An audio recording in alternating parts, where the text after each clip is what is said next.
أعوذ بالله من الشيطان الرجيم.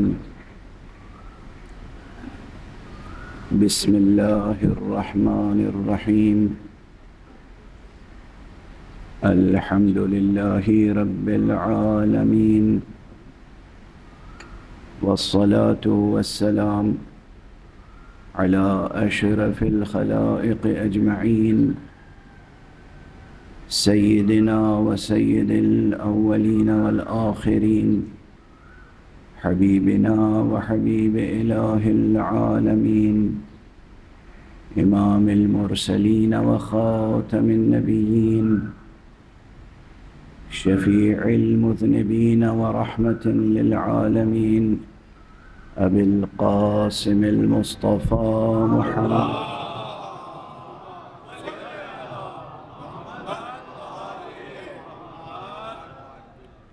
وعلى أهل بيته الطيبين الطاهرين الهداة المهديين المعصومين المظلومين، واللعنة الدائمة على أعداء الحق والدين.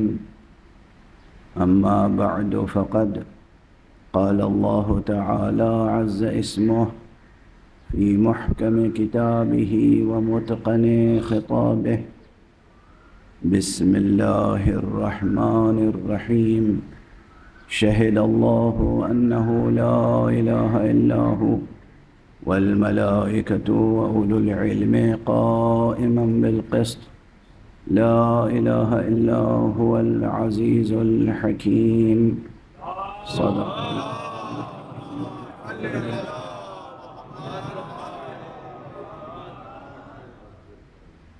ایک اور بلند تر صلوات.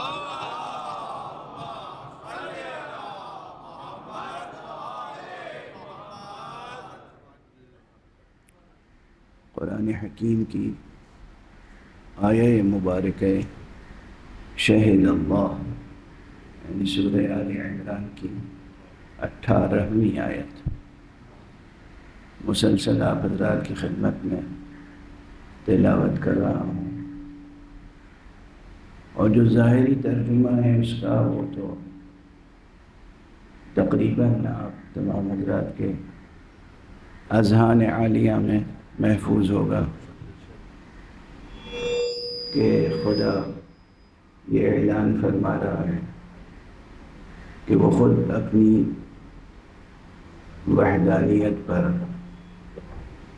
گواہی دیتا ہے کہ وہ معبود واحد ہے.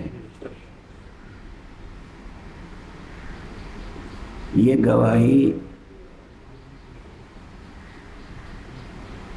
خود ہماری اور آپ کی فطرت میں پوشیدہ ہے.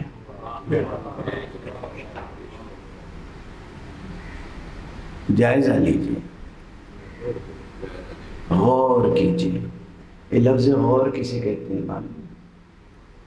غور کہتے ہیں خوب گہرائی میں اتر کر سمندر کی تہ میں بیٹھے ہوئے کسی گوہر مراد کو پانے کی کوشش کرنے کو کہتے ہیں غور.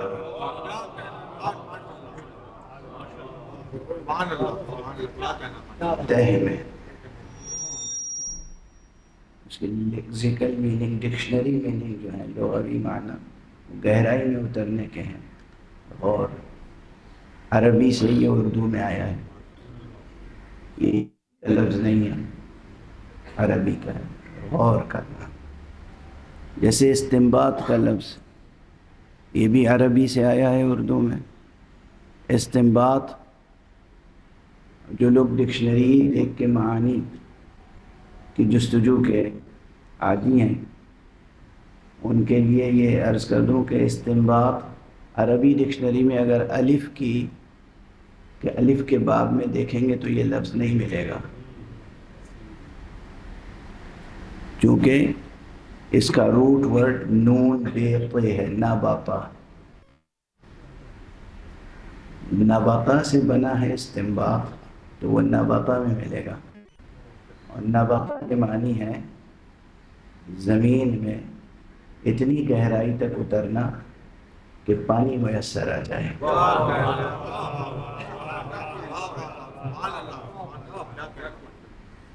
اور اس سے بنا استنباط، یعنی وہ عمل جو پانی طلب کرنے کا عمل ہے، یعنی زمین کو کھود کر مٹی ہٹا کر اب وہاں سے اس لغوی معنی سے لے کے اسے آئے ادبیات میں اور قانون میں کہ صفحے پر لکھی ہوئی عبارتوں کے اندر گہرائی میں اتر کر آب حیات معنی تلاش کرنا. یہ ہے استنباط. قانون لکھی ہوئی ہے، اس عبارت میں ڈوب کر گہرائی میں جا کر حقیقت حکم کو، نوعیت حکم کو تلاش کرنا اور واضح کرنا، یہ ہے. تو غور کرنا اور استنباط کرنا، یہ دونوں جو ہے اپنی ذات سے شروع کیجیے، اپنی ذات میں ڈوبنا کیجیے، اپنی ذات میں استنباط کا عمل شروع. کوشش کیجیے کہ گوہر فطرت پر جو عبارت لکھی ہوئی ہے وہ پڑھ سکیں، اور گوہر فطرت کے قلب میں جو راز چھپے ہوئے ہیں وہ منکشف کر سکیں. تو اگر اس عمل میں کامیاب گئے تو وہاں بھی سمجھ میں آئے گا کہ کس طرح اللہ فرماتا ہے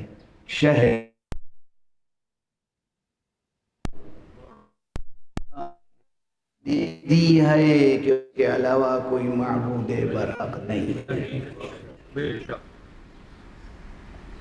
یہ فطرت شناسی کی بحث بھی بہت اہم ہے، اور حقیقت یہ ہے کہ اس میں بڑے ریاض کی ضرورت نہیں ہے، صرف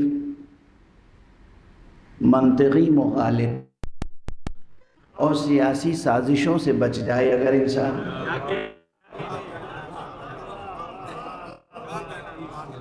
بس دو چیزیں ہیں، اگر سیاسی سازشوں سے بچا رہے جو خود انسان، اور اگر منطقی مغالطوں سے بچ جائے. اسی لیے منطق میں باب مغالطہ بہت سے پڑھایا جاتا ہے. مغالطہ کہتے کسے ہیں؟ غالطہ، یغالط، مغالطہ. مغالطہ کسے کہتے ہیں؟ کسی کو غلطی میں ڈالنا، جان بوجھ کے غلطی میں مبتلا کرنا. یہ کبھی لفظی ہوتے ہیں، لفظیں ایسے استعمال کی کہ اس کے 2 معنی تھے یا 3 معنی تھے یا کئی معنی تھے، اور بیچ میں کوئی قرینہ نہیں رکھا، سننے والا کچھ سمجھ رہا ہے، کہنے والا کچھ سمجھ کے کہہ رہا ہے. نتیجہ کیا ہوگا؟ غلطی میں مبتلا ہو سکتا ہے، بلکہ ہو جائے گا.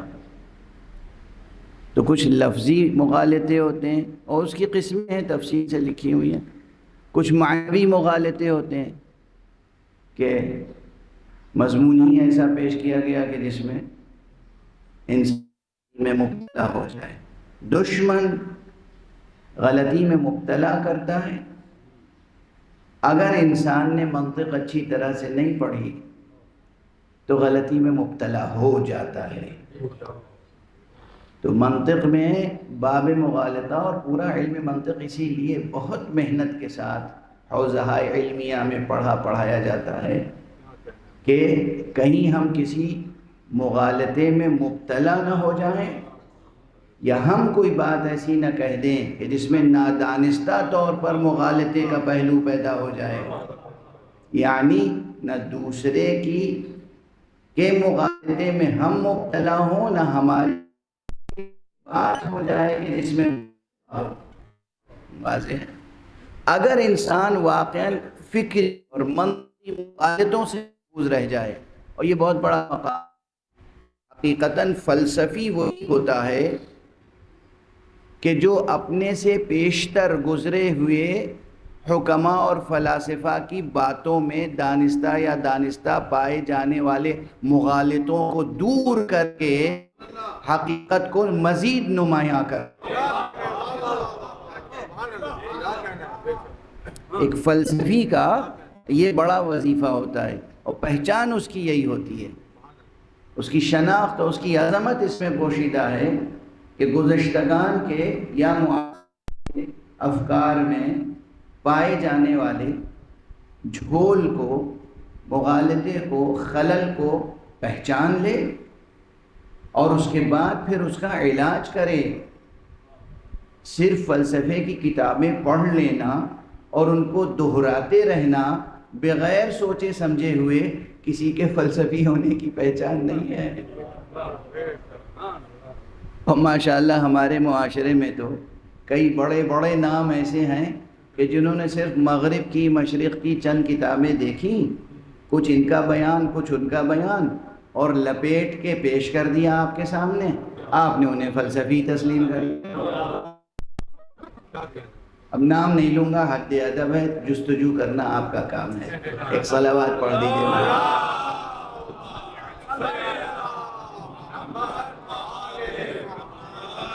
نعرہ تکبیر، نعرہ تکبیر، نعرہ رسالت، نعرہ رسالت، نعرہ حیدری، نعرہ حیدری، اور محمد و آل محمد بلند تر صلوات۔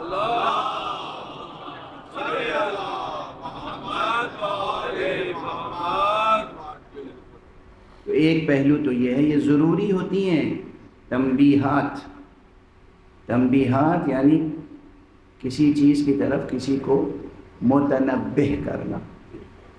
متنبہ کرنا یعنی اس کی توجہ کو مرکوز کر دینا ضروری ہوتا ہے، ورنہ ہمارے معاشرے میں یہ ہوتا ہے کسی ایک سائنس، کسی ایک تحریر پر بھروسہ کر کے آگے بڑھتا چلا جاتا ہے، نقل قول ہوتا چلا جاتا ہے، یعنی بات دہرائی چلی جا رہی، دہرائے جا رہے ہیں۔ اور اگر ٹھہر کرنے کوئی اخلاص کے تو پروردگار نے ایک وعدہ کیا ہے، اور عملاً وہ جو وعدہ کرتا ہے اسے پورا کرتا ہے۔ اور اس کے علاوہ کون ہے جو اپنا وعدہ پورا کر سکتا؟ صرف وہ اپنے ساتھ کر سکتا۔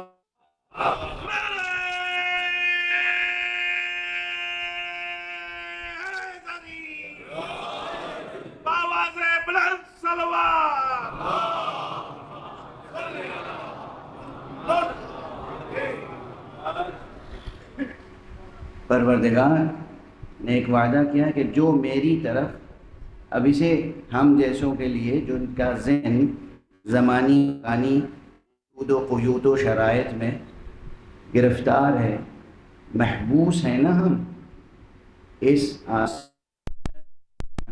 محبوس ہیں، ایک حبس کی کہ قبہ آدم میں محبوس ہیں ہم۔ یہ کنایہ ہمیں بہت پسند ہے، بزرگان نے استعمال کیا، اس آسمان کو قبہ آدم کہتے ہیں، تو اس قبہ آدم میں ہم محبوس ہیں، اس کے اپنے شرائط، اس قبہ آدم سے ہم نکلنے کی کوشش کریں تو اس قبے کے باہر بھی تو ایک جہان ہے، بلکہ بہت سے جہان ہیں، بہت سے جہان ہیں۔ تو ہماری عقل، ہماری قوت ادراک، ہماری قوت فہم، ہمارے استدلال کے تمام وسائل وہ محدود ہیں زمان و مکان کے حصار، محدود ہیں زمان و مکان کے حصار میں، تو پھر گفتگو بھی ہم سے انہی اللہ سبحانہ و تعالی نے ایک حدیث قدسی میں فرمایا اور پیغمبر صلی اللہ علیہ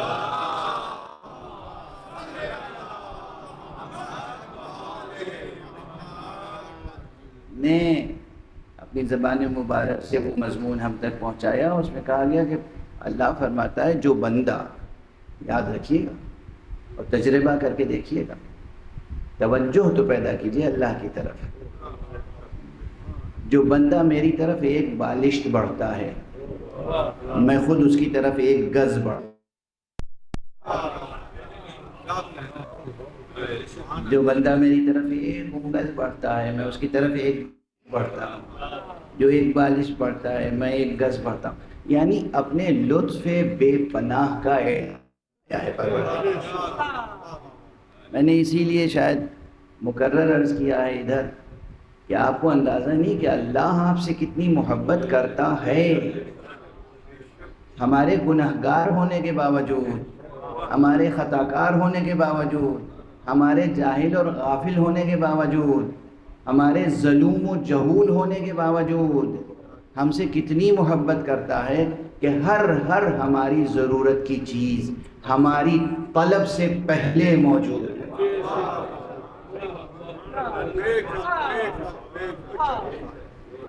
وہ ہے کریم پروردگار، وہ ہے عظیم. ہر چیز ہماری طلب سے پہلے موجود ہے، اس کے بعد ہمارا وجود آتا. وہ رحیم جب بغیر طلب عطا کرتا ہے اور پھر اس کے بعد مزید اذن طلب عطا کرتا ہے. یہ تو ہم نے زمین دے دی، آسمان دے دیا، زمین سے آسمان تک پوری کائنات دے دی تیرے لیے خلق کی. سورج چاند ستارے سب بنائے اور وہ مسخر کر دیا تمہارے لیے. یہ سب مضامین قرآن مجید میں موجود ہیں. کوئی مبالغہ شاعرانہ نہیں ہے، یہ کوئی سخن آوری نہیں ہے، مضمون آوری نہیں ہے. یہ سب قرآن مجید میں موجود ہے کہ ہم نے یہ سب تمہارے لیے مسخر کر دیا. تو یہ سب بنا کے مسخر کر دیا اور پھر اذن طلب بھی دی. پھر اذن طلب بھی دیا کہ اور مانگو اگر مانگنا چاہو. اس کے معنی یہ ہے نا کہ پھر اس عالم کے علاوہ بھی عالم ہوں گے.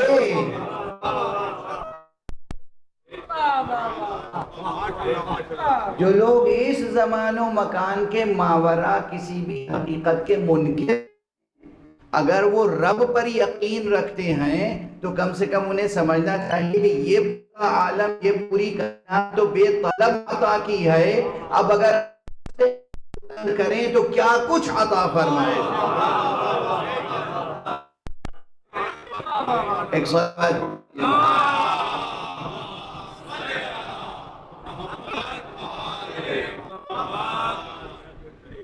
جو ہے، دیکھیے میں نے کہا تھا کہ یہ مجلس حسین ہے اور ممکن نہیں ہے کہ مجلس حسین میں اللہ کی بات نہ ہو، اور ممکن نہیں ہے کہ مجلس حسین سے آپ جائیں اور آپ کے دل میں خدا پر یقین میں خدا سے قرب حاصل نہ ہو اور خدا سے طلب حوصلہ نہ ملے.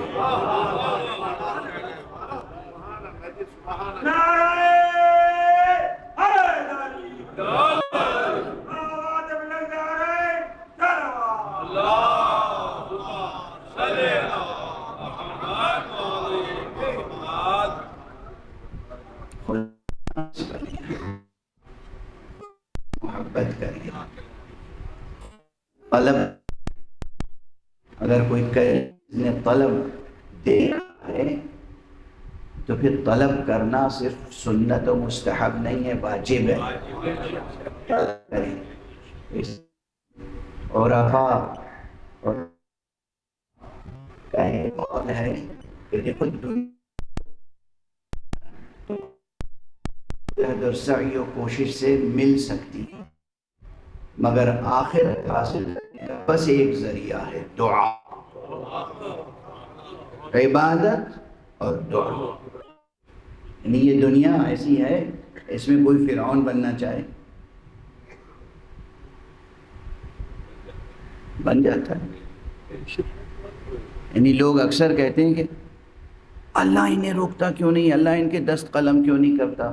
اللہ ان کو ذلیل، اللہ کر چکا ہے کہ ہم ظالم کی رسی ڈھیلے چلے جاتے ہیں، ظالم کی رسی دراز کرتے ہیں۔ فطرت میں فطرت عصمت ہے،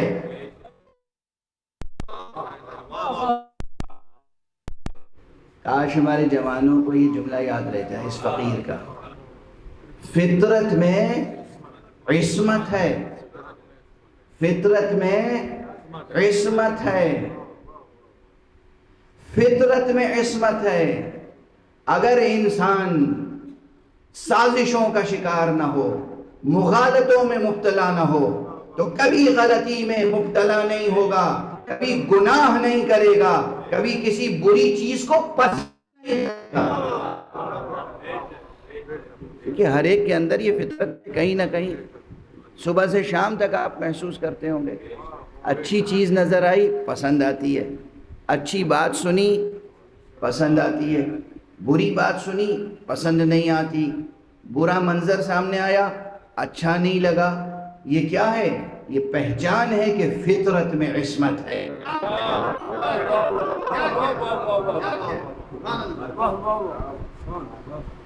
یہ پہچان ہے کہ فطرت میں عصمت ہے، اس لیے کہ فطرت بنانے والا کون ہے؟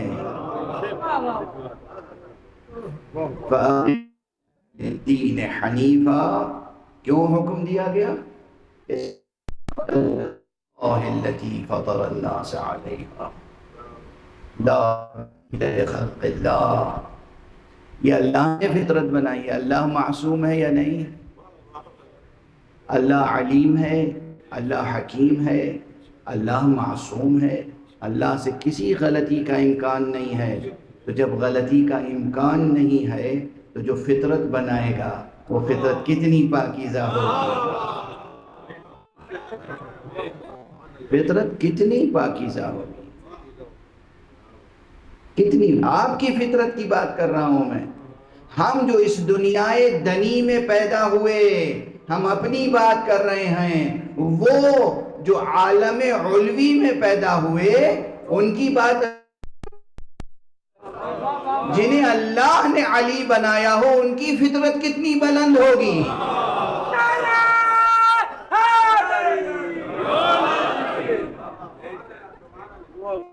ہم آپ ایک صلوات پڑھ دیجئے۔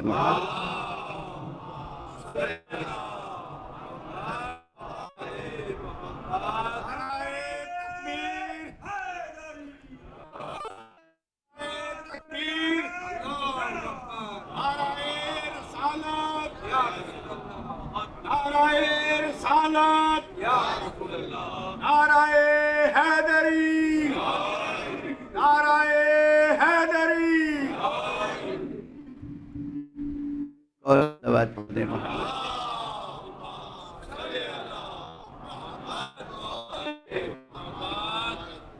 اور ہمارے یہاں بات کہاں سے کہاں پہنچ گئی؟ اب ایک بات ذہن میں آ رہی ہے تو عرض کر دوں، یہ سب سبق ہیں جو ہم حسین سے کے جا رہے ہیں۔ ایک بات عموماً کہی جاتی ہے، اور دنیا کے بڑے بڑے لوگ، یعنی کتاب لکھی، آپ حکیم ہیں، فلسفی ہیں، محدث ہیں، فقیہ ہیں، ادیب ہیں، کتاب لکھی بڑی محنت سے، اور کتاب کے شروع میں تمہید لکھتے ہیں، اس پیش لفظ میں خوب لکھتے ہیں کہ بھئی ہم نے اس میں بڑی محنت کی ہے اور بہت شاندار شاہکار پیش کر رہے ہیں آپ کے سامنے، اور آخر میں لکھتے ہیں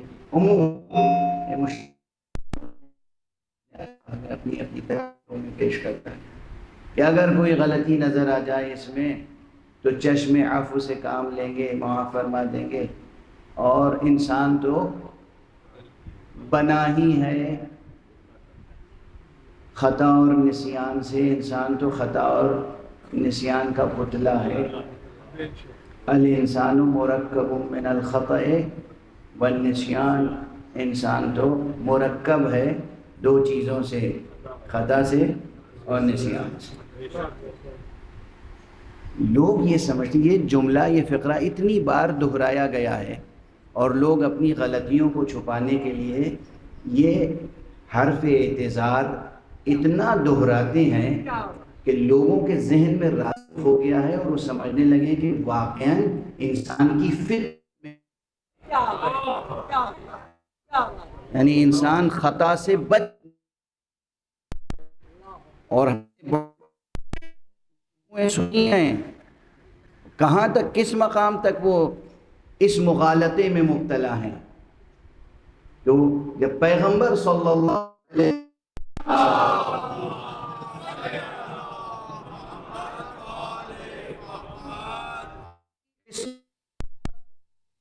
وہ معصوم ہے کہ نہیں پیغمبر کی. اب مسلم حلقوں میں داخل بعض نمایاں چہروں سے ہم جیسے انسان ہیں اور وہ معصوم کیسے ہو سکتے ہیں؟ ہم کسی کو معصوم نہیں مانتے اللہ کے. یہ بڑی بات کہی جا رہی ہے رسول کے تعلق سے بھی اور رسول کے بعد ہونے والے اہل بیت رسالت سے ہونے والے ائمہ اطہار کے تعلق سے بھی. ایک صلوات پڑھ دیجیے.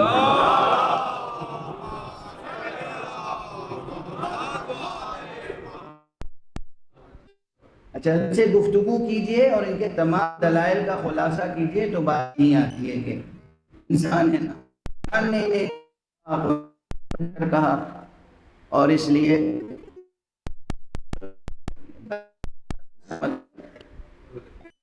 غلطی میں مبتلا ہوئی ہے. کیا مغالطہ ہے؟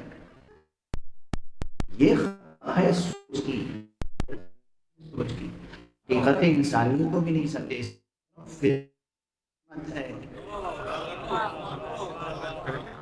عصمت کبریٰ کی منزل تو الگ ہے جہاں اللہ کی طرف سے وحی آتی ہے یا اللہ کی طرف سے پہلے ہی اس دنیا میں بھیجنے سے پہلے علم عطا کر دیا جاتا ہے پھر اس دنیا میں بھیجنے کے بعد وحی کا سلسلہ ہوتا ہے اور فرشتے مأمور ہوتے ہیں ان کی حفاظت کے لیے کہ یہ دنیا خطا کار ان کے اپنا وہ عصمت کبریٰ ہے عنایت الہیہ کے حاصل نہیں ہوتی. لیکن بہت سے وہ ہیں جو نبی ہیں رسول نہیں ہیں امام نہیں ہیں مگر اس دنیا میں آنے کے بعد ان کو گھر ایسا ملا گھرانہ ایسا ملا تربیت ایسی ہوئی کہ وہ شروع سے آخر تک جس پاکیزہ فطرت پہ پیدا اسی پاکیزہ فطرت ہوئے دنیا سے گزر گئے. تو وہ اس معنی میں معصوم تو نہیں ہیں مگر ہماری عرف میں وہ معصوم گزرے اس دنیا سے جبکہ کوئی خطا نہیں. اور ایسے افراد بہت آپ نے اپنی آنکھوں سے دیکھے ہیں اور ان کی صحبتوں میں بیٹھا ہے. وہ اس معنی میں معصوم نہیں ہے جس معنی میں محمد مصطفیٰ صلی اللہ علیہ وسلم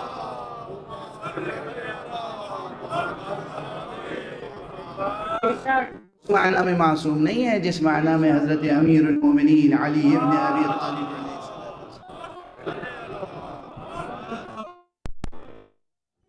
خواتین میں وہ اس معنی میں معصوم نہیں ہے جس معنی میں حضرت سیدہ طاہرہ کبریٰ معصوم ہیں سلام اللہ معنی میں نہیں. ان کے پاس فرشتے اس معنی میں نہیں آتے اس معنی میں نہیں آتے ورنہ فرشتے تو عام انسانوں کی مدد کے لیے بھی آتے ہیں. کتنی آیتیں اور کتنی روایتیں گواہ ہیں. ہم آپ کے لیے کہیں کہ آپ آئیے فرشتے آپ کی مدد کریں گے تو آپ کی خوشی اور مسرت کے پھول کھل جاتے ہیں.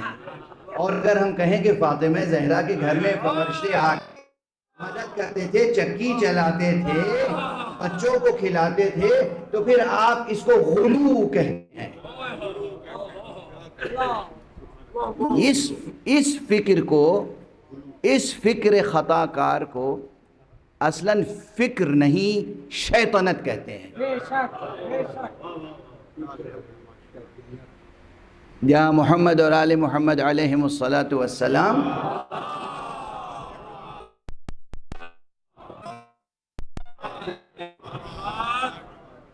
کہ فضائل برداشت نہ ہوں. رسول نہیں، رسول معصوم نہیں ہے کیونکہ وہ انسان ہے، بشر ہے، نعوذ باللہ. یہ جملہ یعنی فقیر کا فطرت میں عصمت ہے، فطرت بنائی ہے اللہ نے. اب اگر اسی انداز سے سلسلہ گفتگو آگے جاری رکھا جائے اور ہم دیکھیں دو چیزوں سے بچیں. دو چیزیں، تمام قسم کے اسباب گمراہی کے جو ہیں وہ دو چیزوں میں منحصر ہیں. ایک اور دوسرے یہ دونوں ایک دوسرے سے مدد لیتے ہیں. سیاسی سازش کرنے والے منطقی مغالطے سے کام لیتے ہیں. منطقی مغالطے میں جو مبتلا ہو جاتے ہیں وہ اپنی آبرو بچانے کے لیے یا سیاہ روئی کو برقرار رکھنے کے لیے وہ سیاسی ہیں وہ سمٹے ہوئے ہیں. اگر ان سے انسان بچ جائے اور اپنی فطرت میں غور کرے تو پھر اسے خود فطرت کے اندر، اپنی ذات کے اندر وحدانیت کے ہی صرف حقائق نہیں در کو دریافت ہوتے. فطرت کی روشنی میں ہر چیز آئینہ ہوتی چلی جاتی ہے. عملاً کم حاصل ہوتا ہے یہ، لیکن حاصل ہوتا ہے. یہ جو سیر لازم قرار دیا گیا، ریاضتیں لازم قرار دی گئیں، یہ اسی لیے کہ تمہارے وجود پر، گوہر ہستی پر، گوہر فطرت پر جو غبار بیٹھ گیا ہے، جو مٹی بیٹھ گئی ہے، اسے دور کرو. اسی کا نام ریاض ہے. یہ محنت کرو، یہ ریاض کرو. یہ ہے کہ نفس کو پاک کرو، نفس کا تزکیہ کرو. یہ جو فقرہ ہے یہ بھی ذہن پر بیٹھے ہوئے غبار کا نتیجہ ہے کہ ہر انسان خطا و نسیان کا پتلا ہے. لوگ سمجھتے ہیں جیسے یہ قرآن کی کوئی آیت ہے یا یہ کسی فلسفی کا قول ہے.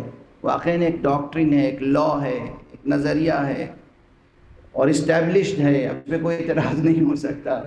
یہ تو حرف معذرت ہے، عاجزی کا اعتراف ہے، حرف معذرت ہے. ورنہ حقیقتاً انسان، جو میں نے عرض کیا کہ انسان کا گوہر فطرت بہت پاکیزہ ہے، اور اس گوہر فطرت ڈوبتا چلا جائے، غور کرے اور استنباط کرے، غور کرے اور استنباط کرے، ڈوبے اور آب حیات نکال کے لائے. تو پھر حیات دنیاوی بھی اور حیات اخروی بھی کچھ دوسرے انداز سے آگے بڑھتی ہے. اسی لیے مقام شہادت میں پروردگار عالم نے یہ بھی ارشاد فرمایا ہے قرآن مجید میں کہ سنریہم آیاتنا فی الآفاق وفی انفسہم، ہم دکھائیں گے انہیں اپنی نشانیاں آفاق وجود میں بھی، آفاق ہستی میں بھی، اور خود ان کے نفوس میں بھی. سنریہم آیاتنا فی الآفاق وفی انفسہم حتی یتبین لہم انہ الحق، یہاں تک کہ ان پر یہ روشن ہو جائے، واضح ہو جائے کہ وہ حق ہے، حق ہے وہ. اب یہاں پہ بحث ہے کہ یہاں پہ یہ گواہی جو ہے یہ اللہ سبحانہ و تعالیٰ نے پھر اپنی ہستی کے لیے پیش کی ہے یا اس قرآن مجید کے لیے کہ یہ قرآن حق ہے. توجہ رہے، یعنی قیام قیامت تک ایسی نشانیاں آتی رہیں گی سامنے، آفاق میں بھی اور انفس میں بھی، جو یہ بتاتی رہیں گی، گواہی دیتی رہیں گی کہ یہ قرآن جو اللہ کی طرف سے نازل ہوا ہے یہ برحق ہے. اللہ اکبر. جب تک زمانے کا سلسلہ دراز ہے، جب تک یہ زمان و مکان کا ایک تسلسل قائم ہے اور اس میں نسل انسانی کا تسلسل قائم ہے، گویا اللہ نے اعلان کر دیا کہ قرآن مجید کی صداقت کے گواہ مسلسل آتے رہیں گے.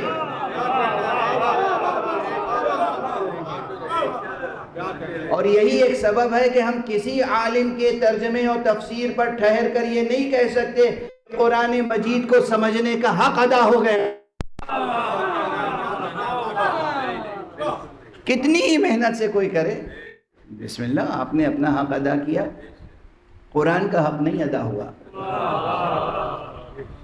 آپ نے اپنا حق ادا کرنے کی کوشش کی، قرآن کا حق نہیں ادا ہوا۔ یہ نہ سمجھیے کہ جو کچھ قرآن کی عبارتوں میں مضامین تھے سب آپ نے سمجھ لیے اور بیان کر دیے۔ گویا آپ اتنا بڑا دعویٰ کرنا چاہتے ہیں کہ آپ کا ذہن اور آپ کا قلب ظرف علم الہی ہے۔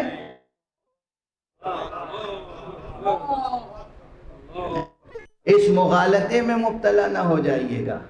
آپ اپنی عاجزانہ کوشش کیجئے، قرآن مجید کو پڑھیے، سمجھیے، ترجمہ کیجئے، تلاوت کیجئے، تفسیر کیجئے، تعویل تک پہنچنے کی کوشش کیجئے، مگر یہ نہ سمجھیے کہ حق ادا ہو گیا۔ ایسے کہ اگر یہ آیت قرآن مجید پر گواہی دینے والی آیت ہے، سنوریہم آیاتنا فی الآفاق وفی انفسہم، تو یہ خود کہہ رہی ہے کہ ہم دکھاتے رہیں گے۔ ہر نسل سے خطاب قرآنی ہے نا کہ ہم آفاق میں بھی وہ نشانیاں پیدا کریں گے اور تمہارے نفوس میں بھی۔ یعنی اسی آیت سے یہ بات سمجھ میں آتی ہے کہ یہ کائنات تمام نہیں ہے،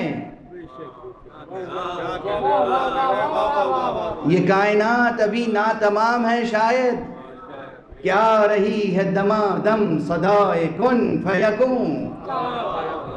یہ بہت بلند مقام سے اقبال کی زبان سے آئے ہیں یہ دو مصرے، حقیقتاً ہے سر۔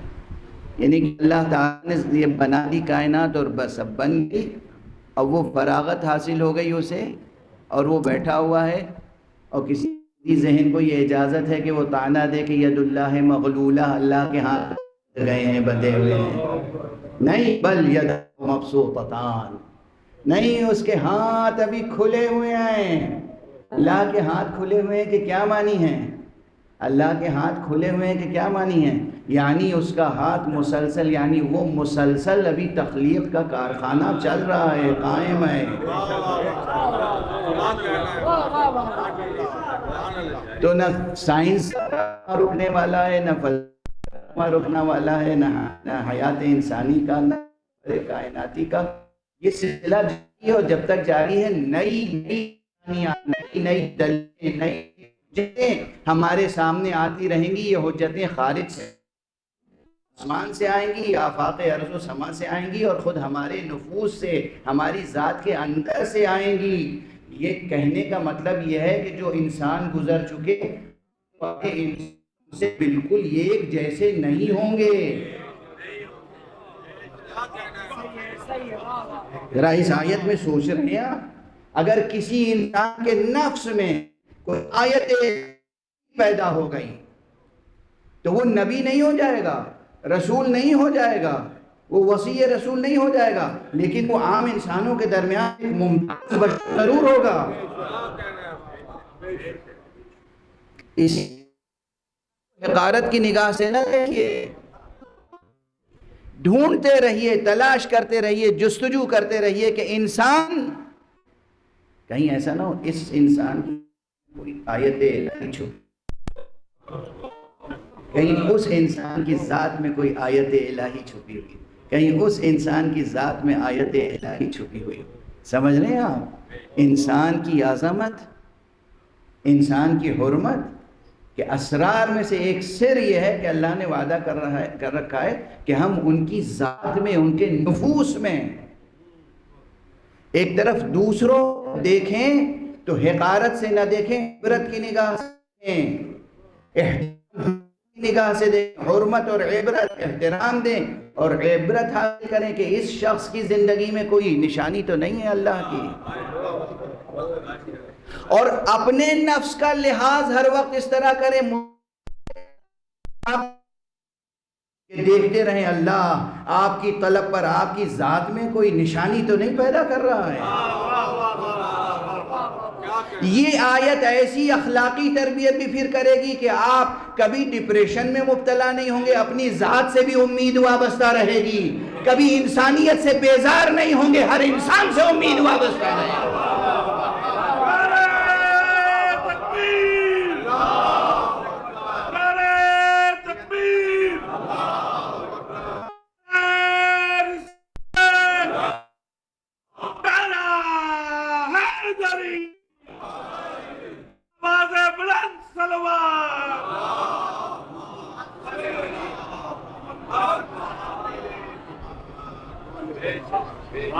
یہ بات کہاں سے کہاں تک پہنچتی ہے؟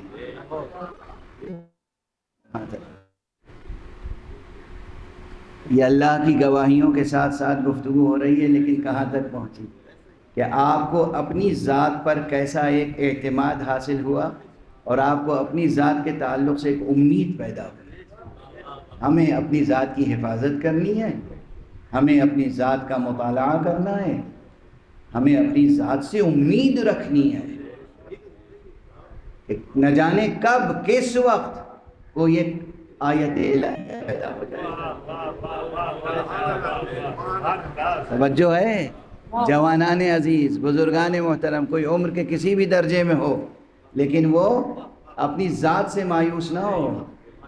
جب بھی کبھی ڈپریشن میں مبتلا ہونے لگیں اسی آیت کی تلاوت کر لیا کیجیے۔ سنریہم آیاتنا فی الآفاق وفی انفسہم حتی یتبین لہم انہ الحق اولم یکف بربک انہ علی کل شیء شہید۔ اس آیت کو اس نقطہ نظر سے بھی پڑھیں کہ آپ کے نفس کا اخلاقی اور عرفانی علاج و معالجہ ہوتا رہے۔ پروردگار تیری زندگی میں ایک آیت پیدا کر سکتے ہیں، پروردگار پھر میری زندگی میں یہ کیوں مایوسیاں آ رہی ہیں؟ سائیکائٹرسٹ کے پاس فوراً نہ چلے جایا کیجیے۔ کیا بات ہے، کیا بات ہے۔ یہ ان کی دوائیں جو ہیں آپ کو اور بیمار ڈال دیتی ہیں۔ یہ جو نفسیاتی ڈاکٹر صاحبان ہیں، خدا ان کی روزی روٹی کا انتظام کرے گا، آپ اپنی زندگی ان کی دوائیں کھا کے تباہ نہ کیا کریں۔ خدا پہ بھروسہ رکھیں۔ گفتگو کو کل کی گفتگو سے بھی ذرا سا مربوط کرتے ہوئے آگے بڑھ جائیں۔ وقت تمہید میں گزر گیا، لیکن آپ دیکھیں یہ تمہید ہی نہیں ہوتی ہے۔ تمہید کے معنی کیا ہے معلوم ہے؟ تمہید کے معنی کیا ہے؟ تمہید یعنی لمبی چوڑی کسی کتاب یا کسی لمبی چوڑی تقریر کے شروع میں جو ابتدائی باتیں کہی جائیں وہ، یعنی کچھ بھی ابتدائی طور پہ کہا جائے تو تمہید ہے؟ نہیں، ایسا نہیں ہے۔ جیسے استنباط کے معنی میں کچھ گہرائی ہے، جیسے غور کے معنی میں تو گہرائی ہے، اسے تمہید کہتے ہیں۔ مہدہ جو مہد و تمہیدن، تمہید کہتے ہیں کسی حقیقت کے لیے راستہ استوار کرنا۔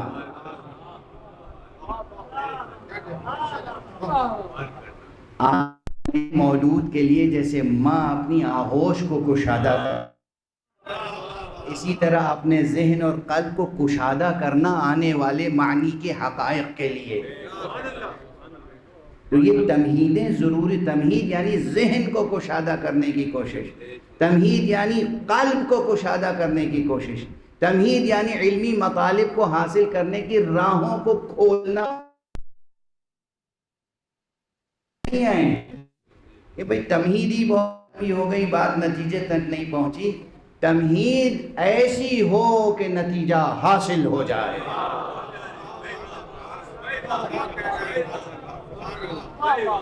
ایک صلوات پڑھ دیجئے محمد۔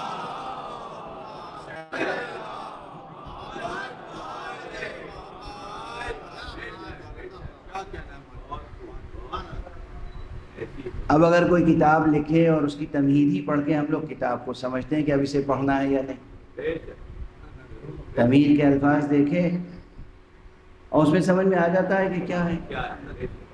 وہ تمہید کتاب کی گرہ نہیں کھولتی، صرف وہ ہمارے دل کی کلی بھی کھلتی ہے اگر تمہید میں واقعاً کچھ ہو، اور اگر تمہید میں صرف میں تو پھر خطرہ پیدا ہو جاتا ہے کہ ہم انسان رہیں گے یا گھاس چرنے والا کوئی جانور بن جائے گا۔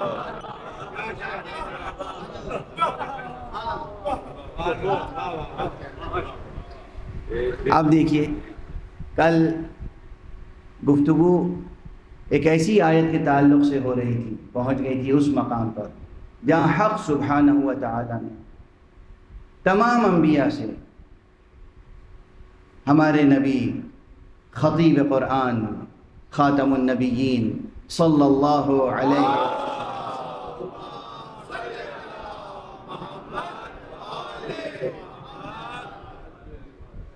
پر ایمان لانے اور ان کی مدد کرنے کا مضبوط مؤکد عہد لیا ہے، مضبوط اور تاکیدی عہد لیا ہے۔ تو سوال پیدا ہو گیا تھا کہ انبیاء تو گزر گئے، ایمان لاتے تو وہ ہیں جو موجود ہوں اور ایمان نہ رکھتے ہوں پہلے سے، پھر ایمان لائے۔ بھائی ایک ہی تصور ہے نا آپ کے سامنے، ایمان لانے کا ایک ہی تصور ہے لوگوں کے پاس، کیا کہ یہ کافر تھے، مشرک تھے، رسول پاک نے اسلام کا کلمہ پڑھایا، کلمہ پڑھ کے مسلمان ہو گئے۔ تو عام انسانوں کی بات نہیں ہو رہی ہے، نبیوں کو اللہ کہہ رہا ہے کہ ایمان لاؤ۔ وہ نبی جو اللہ کی طرف سے خود حقیقت ایمان لے کر زمین پر آئے ہیں، ان سے کہا جا رہا ہے پھر کہ ایمان لاؤ۔ اور نبیوں کے علاوہ خود جو لوگ ایمان لے آئے تھے، قرآن مجید میں ایک سے زائد مقامات پر ایسی مثالیں ہیں جہاں کہا گیا یا ایھا الذین آمنوا آمنو، اے ایمان لانے والو ایمان لاؤ۔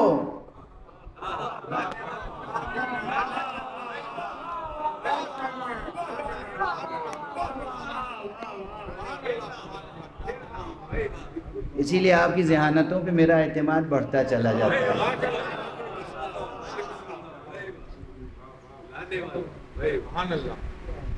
کلمہ لا الہ الا اللہ پر ایمان لانے والو ایمان لاؤ۔ کس پر ایمان لائے؟ محمد رسول اللہ پر ایمان لاؤ۔ پھر دوسرے مقام پہ آتا ہے یا ایھا الذین آمنوا آمنو، ایمان لانے والو ایمان لاؤ۔ معلوم ہوتا ہے لا الہ الا اللہ کہہ چکے ہیں، محمد رسول اللہ کہہ چکے ہیں، اب کس حقیقت پہ ایمان لائیں؟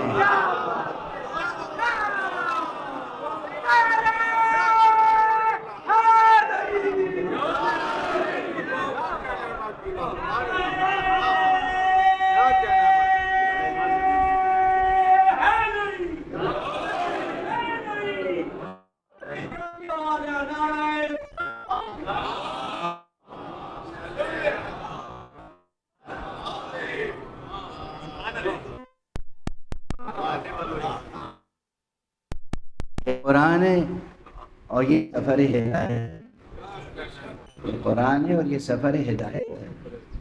اچھا وہ تو حقیقت بہت بڑی ہے جس کا حقیقت ولایت امیر المؤمنین علی بن ابی طالب،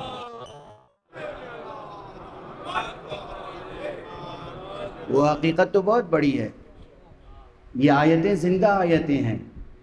جب اللہ نے کہا کہ ہم آفاق میں اپنی نشانیاں ظاہر کرتے رہیں گے، ہم تمہاری نفسوں میں اپنی نشانیاں ظاہر کرتے رہیں گے، تو آفاق میں جب بھی کوئی نئی نشانی اللہ کی ملے گی تو اس نشانی پر بھی ایمان لائیں گے یا نہیں؟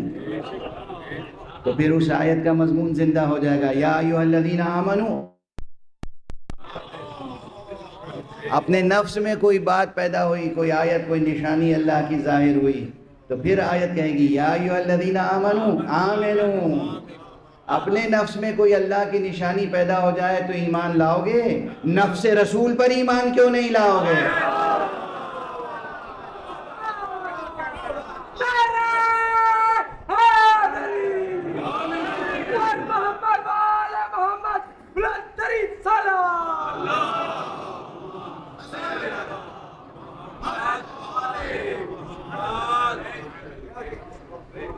دیکھیں کس کس طرح گفتگو گزرتی ہے، کہاں کہاں سے، کن کن منزلوں سے۔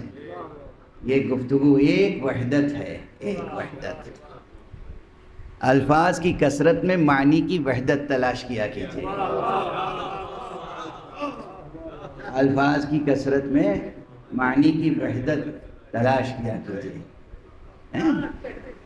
کل گفتگو پہنچ گئی تھی وہاں تک کہ بھئی نبیوں کو حکم دیا گیا آپ ایمان لائیں گے، تاکید کے ساتھ نصرت کریں گے۔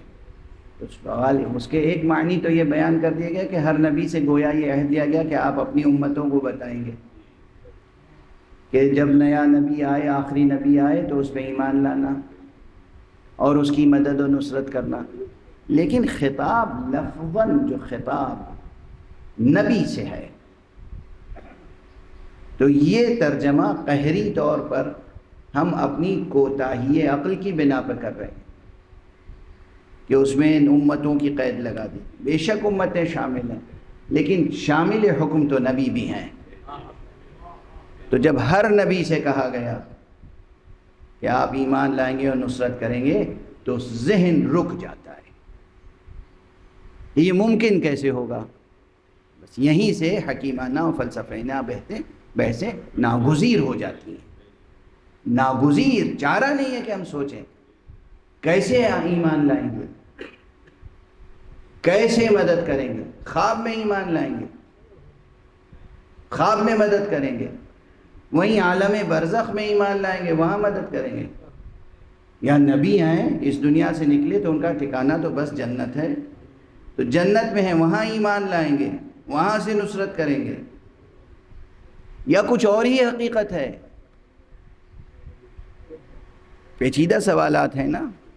یہاں ہم مجبور ہوتے ہیں، حکیمانہ تفکر خود پیدا ہوتا ہے مسائل کو حل کرنے کے لیے، اور اسی لیے اسپیس ٹائم تھیوری جو ہے اس پر ہم کو بھی سوچنا پڑتا ہے۔ یہ صرف سائنسدانوں کا کام نہیں ہے، یہ آپ کا بھی کام ہے، ہمارا بھی کام ہے۔ قرآن مجید کے ہر طالب علم کا یہ کام ہے کہ زمان و مکان کی حقیقت اور ماورائے زمان و مکان کی حقیقتوں پر غور کرے، لیکن غور کرنے کے بعد جس نتیجے پر بھی پہنچے اس نتیجے کو حتمی قرار دینے سے پہلے قرآن و سنت سے تائید تلاش کر لے۔ اگر تائید ہوتی ہے تو وہ حق ہے، تائید نہیں ہوتی ہے تو سفر مزید۔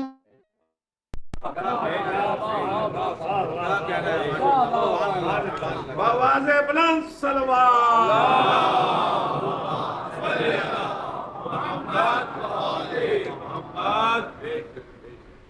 اب وقت تو تمام ہو چکا، لیکن ایک فقرہ عرض کر کے آگے بڑھ۔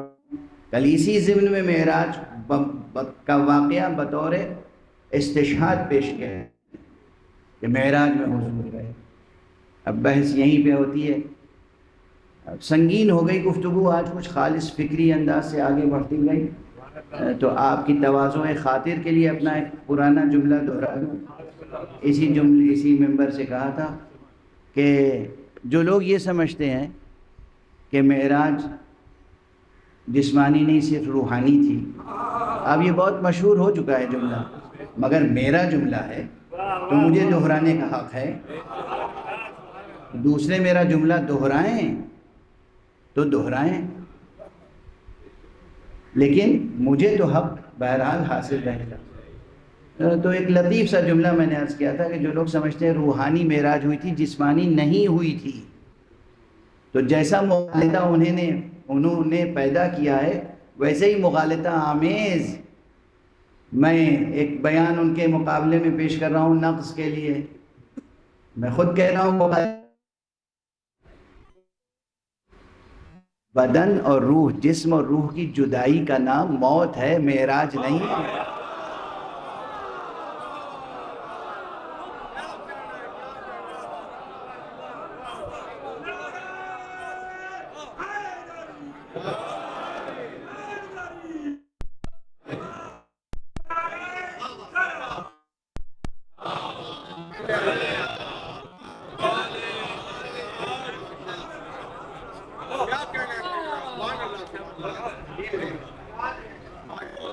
اور صرف چونکہ یہ جملہ ایک حقیقت رکھتا ہے، حقیقت ہے، روح کی جدائی موت ہے، معراج نہیں ہے۔ معراج نام اس کا ہے کہ روح اتنی قوی ہو، اس قدر مستحکم، ایسی مضبوط ہو، اتنی قوت ہو روح میں کہ جہاں تک روح اپنا سفر جاری رکھے اپنے ساتھ جسم کو بھی لیتی چلی، اور جسم ہی نہیں، دوش پر ردا ہے تو وہ بھی چلی جائے، قدم میں نعلین ہے تو وہ بھی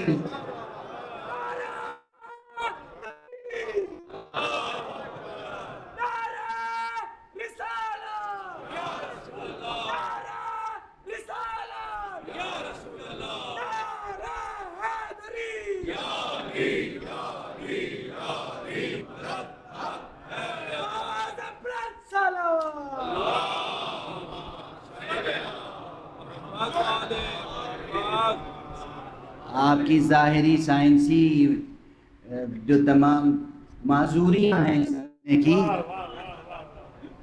سائنسی معذوریاں ہیں، معجزات کو سمجھنے کی سائنسی معذوریاں ہیں. یہ ترکیب یاد ہے، یہ جملہ نیا ہے جو کہہ رہا ہوں، ویسے پوری تقریر نہیں تھی، بیچ میں اپنا پرانا کوئی جملہ دہرا دیتا ہوں تو خود کہہ دیتا ہوں کہ بھائی یہ پرانا جملہ ہے. کوئی ایک جملہ اگر دہراتا ہوں اپنا بھی تو حوالہ دے کر دوسروں کا کیا دہراؤں گا. تو معجز سمجھنے کی سائنسی معذوریاں ہیں، ان معذوریوں کو معذوریاں انہیں حجت کا درجہ،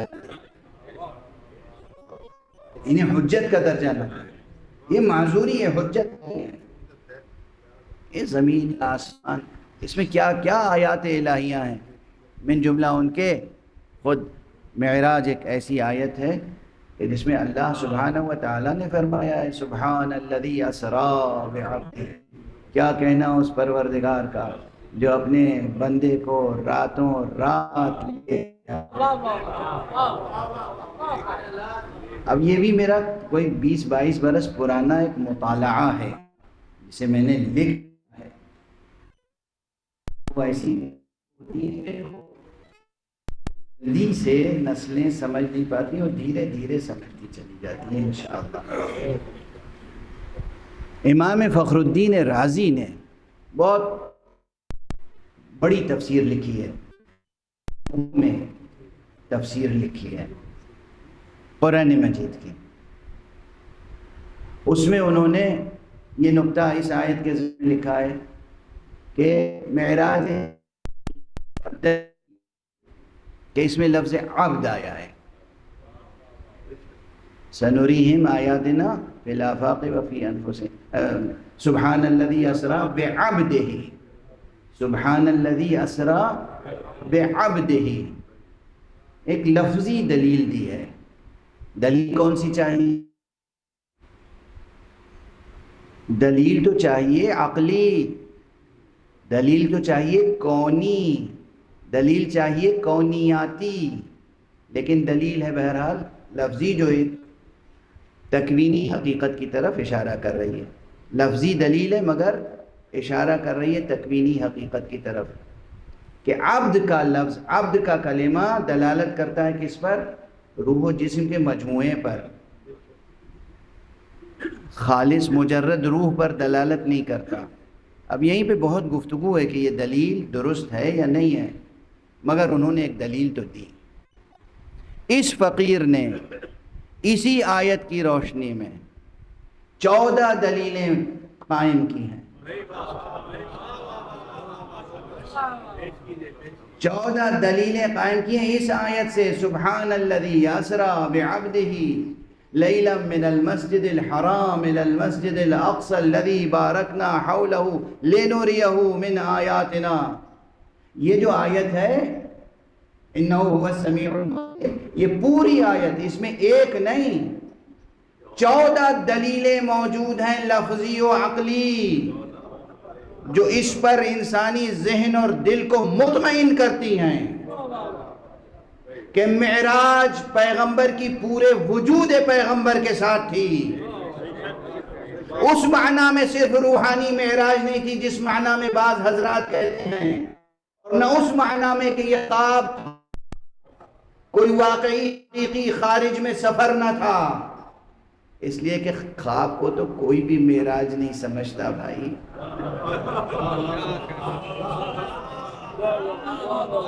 یعنی کیسی غور فرما رہے ہیں، خواب تو کوئی بھی معراج نہیں سمجھتا، ایک عام انسان خواب کو خواب سمجھتا ہے، معراج نہیں سمجھتا۔ یہ کیا مذاق ہے کہ نعوذ باللہ رسول کو خواب دکھایا جائے اور کہا جائے۔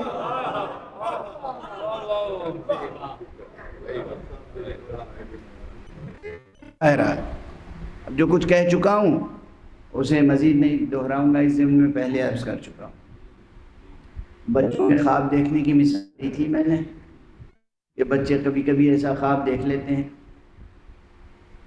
اور چونک کے اٹھتے ہیں، ڈرتے ہوئے لرزتے ہوئے، ماں باپ دوڑتے ہیں، کیا ہوا؟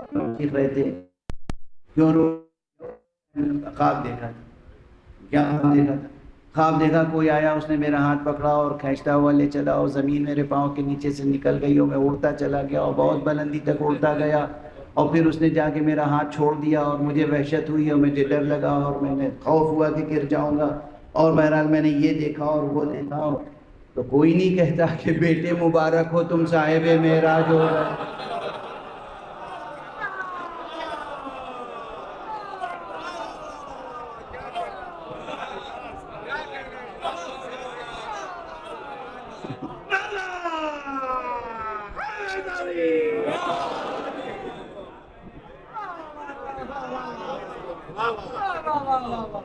خواب کو تو کوئی بھی معراج نہیں سمجھتا۔ ہمارا مفسر جو ہے وہ پیغمبر کی معراج کو خواب سمجھتا ہے۔ نعوذ باللہ من ذالک، نعوذ باللہ من ذالک، نعوذ باللہ من ذالک۔ حق سبحانہ و تعالیٰ کی آیتوں کا انکار نہ کریں۔ بے شک اللہ سبحانہ و تعالیٰ کی آیتوں کا انکار ہو رہا تھا، کھلا ہوا انکار۔ تخت حکومت پڑھنے والا یہ کہہ رہا تھا، عبت ہاشم بالملک ملک جاء ولا وحی نزل۔ یہ تو بنو ہاشم نے ایک کھیل کھیلا تھا اقتدار قائم کرنے کے لیے، نہ کوئی فرشتہ نازل ہوا تھا نہ کوئی وحی نازل ہوئی تھی۔ جب یہ نعرے بلند ہوں مسلمانوں کی حکومت کے تخت پر بیٹھنے والے افراد کی زبان سے، تو پھر لازم تھا کہ حسین ابن علی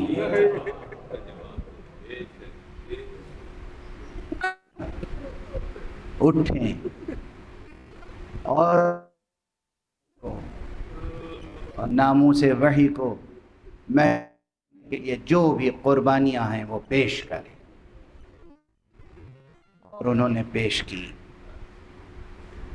جس طرح مباہلے میں رسول غیروں کو نہیں لے گئے تھے، اسی طرح سمجھیے کربلا میں حسین کسی غیر کو نہیں لے گئے تھے۔ آقا حسین تو بس اپنے کنبے کو لے کے گئے تھے۔ سعادت مند تھے وہ جو آقا حسین کے ساتھ آ گئے، سعادت مند تھے وہ، ورنہ حسین تو اپنے کنبے کے افراد کو لے کے گئے تھے۔ کچھ خود حسین علیہ السلام کے فرزند تھے اور کچھ ان میں وہ تھے کہ فرزند تو بھائی کے تھے مگر حسین نے اپنے بچوں کی طرح انہیں پالا تھا۔ آقا امام حسن علیہ السلام جب اس دنیا سے جا رہے تھے تو اپنے بھائی سے وصیتیں کی اور اپنے بچوں کے تعلق سے وصیتیں کی۔ امام کے کئی بچے ابھی بہت چھوٹے تھے، کوئی 1 برس کا تھا، کوئی 2 برس کا تھا، کوئی 3-4 برس کا تھا، کئی بچے بہت چھوٹے تھے۔ ان بچوں کو آقا حسین نے اپنے بچوں کی طرح جینے کے لیے پالا تھا۔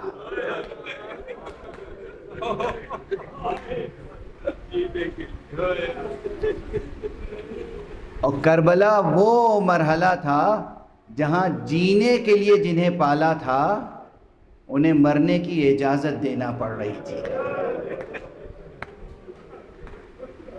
آپ امام حسن علیہ السلام کے صرف ایک فرزند پہ گریا کرتے ہیں عموماً۔ امام حسن کے کم از کم 3 بیٹے ہیں جو شہید ہوئے ہیں کربلا میں۔ ایک کا نام عبداللہ اکبر ہے، جن کی کنیت نام تھا عبداللہ ابن حسن، عبداللہ اکبر، دوسرا بیٹا تھا عبداللہ اصغر، تیسرا بیٹا تھا قاسم۔ تینوں بچے شہید ہوئے ہیں کربلا میں۔ عبداللہ اکبر میدان میں گئے، جنگ کی، جہاد کیا، مقابلہ کیا، مبارزہ کیا اور شہید ہوئے۔ ان کی شہادت بھی امام حسین پر گراں تھی۔ آقا حسین جیسے صابر کی آنکھوں میں آنسو آ گئے تھے، مگر پھر بھی تاریخی بیانات سے جس قدر معلوم ہوتا ہے کہ قاسم کی شخصیت سے امام حسین کو کچھ خاص لگاؤ تھا، اس لیے جناب قاسم کو جب رخصت کرنے کا موقع آیا تو خاص انداز اختیار کیا، آسانی سے اذن نہیں دیا۔ یہ لکھا ہے روات نے، یہ لکھا ہے دنیا والوں نے بھی، اور ہمارے داخلی سلسلوں سے بھی یہ روایت ہم تک آئی ہے۔ قاسم کو بہت انتظار کرنا پڑا۔ ایک بار آئے، امو جان مجھے بھی اجازت دیجیے، آقا نے روک دیا، اجازت نہیں دی۔ پھر آئے، امو جان اجازت دیجیے۔ یہ وہی قاسم ہیں جنہوں نے شب عاشور پوچھا تھا کہ کیا کل میرے لیے بھی موت ہے یا نہیں، اور امام نے سوال کیا تھا قاسم سے، کیف تری الموت، تمہارے لیے کیسی لگتی ہے، تمہیں کیسی لگتی ہے موت؟ تو سن و سال ایسا تھا، ابھی بالغ نہیں ہوئے تھے، یعنی 12-13 برس کے درمیان یا 13 اور 14 برس کے درمیان کا سن تھا۔ تو فرمایا احلا من العسل، مجھے تو شہد سے زیادہ شیریں معلوم ہوتی ہے۔ یہ وہی قاسم ہے کہ جب ان کو رخصت کرنے کا موقع، آقا امام علیہ السلام نے کئی بار تأمل کیا، اور جب مجبور گئے حسین علیہ السلام اس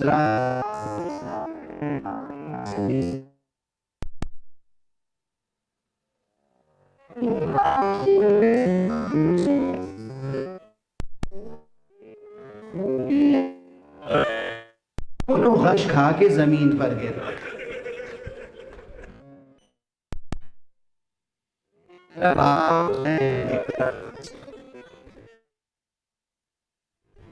پھر سینے سے لگا لیا، پھر خوب گئے۔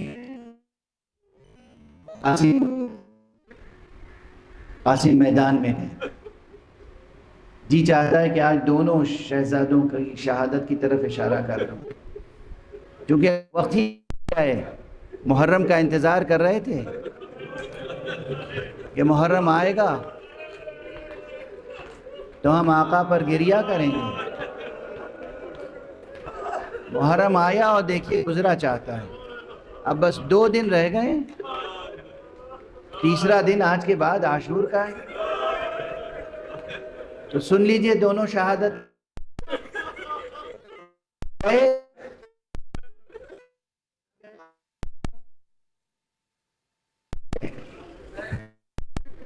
تاریخ میں ہے کہ آپ کا قد ایسا کہ کوئی زرہ جسم پر استوار نہیں ہو رہی تھی، تو بغیر زرہ پہنے ہوئے ایک معمولی سا کرتا پہنے تھے، تلوار ہاتھ میں لی، گھوڑے پر دیکھنے والوں نے دیکھا ایسی ہے کہ تسمہ ٹوٹا ہوا ہے، چلے جا رہے ہیں جنگ کرنے کے لیے، اور خوب جنگ کی، بڑے بڑے نامی گرامی سورماؤں کو تحت کیا، شجاعت ہاشمی اور شجاعت علوی اور شجاعت حسنی کا مظاہرہ کیا۔ لیکن اس بچے کے سامنے ایک شقی آیا فریب کار، اور اس نے سر مبارک پہ ایک ایسا گرز لگایا کہ سرکار امام حسن کا یہ چاند، یہ بیٹا، پھر گھوڑے پہ ٹھہر نہ سکا، زمین پہ آتے آتے بے اختیار کہا، یا عماہ ادرکنی،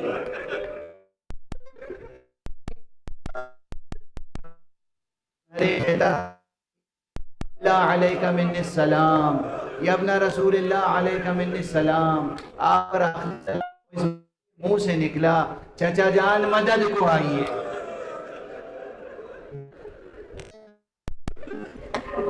آقا پہنچے، میں بہت سرعت کے ساتھ پہنچے، دیکھا کہ سامنے شقی ہے جو چاہتا ہے حملہ کیا اور بچے کو بچا لیا۔ یہاں روک رہا ہوں اس لیے کہ کیا کریں گے، بے قابو ہو جائیں گے، شبیہیں لے کے آ جائیں گے۔ امام حسن ہی کا وہ بچہ بھی تھا کہ جب خود آقا حسین گھوڑے سے زمین پر آ گئے تو تاریخیں لکھتی ہیں، دشمن لکھتے ہیں کیا ہیبت تھی حسین میں، کیا جلال تھا، سر سے پیر تک لہو، نہ جانے کتنے تیروں کے زخم لگے ہوئے۔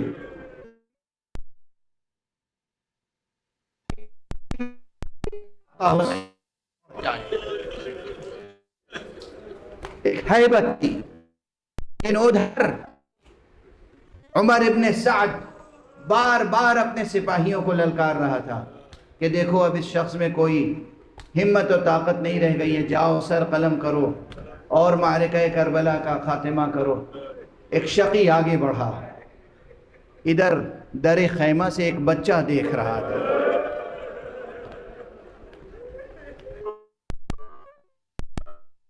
میرے چچا کہہ کے بچہ دوڑا، ادھر حسین نے اس کی ماں کو آواز دی بچے کو سنبھال کے رکھنا، آنے نہ دینا۔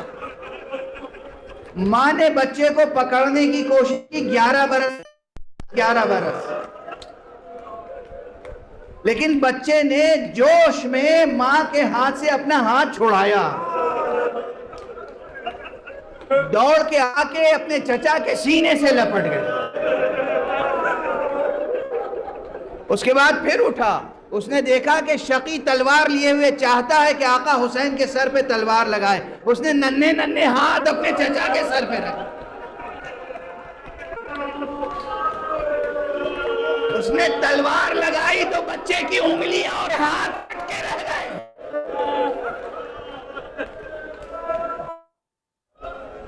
آواز بے اختیار فریاد کی نکلی، چچا!